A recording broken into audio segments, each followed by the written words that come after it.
બાપને સાથે રાખવા બસ. એ આપણી રાહ જોઈએ. આપણે બહાર ગયા હોય, ઘેરે કહીને ગયા હોય કે સાંજે આવી જઈશ, અને સાંજે ન પહોંચ્યા, કલાક, 2 કલાક, 3 કલાક, 4 કલાક મોડું થયું, તો ઘેર રાહ જોઈએ ક્યાં જોઈએ? જોઈએ એવી રાહ જોઈએ છે આપણી. એને રાહ નહીં જોવા બસ. ભજનથી એને આપણી સાથે રાખવા છે.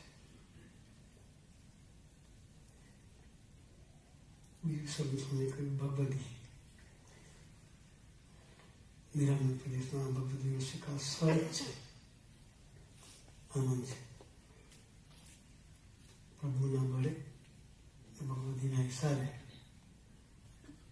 દોડતા રહીએ અને આપણી યાત્રા સમૃદ્ધિ તરફ ચલાવતા રહીએ.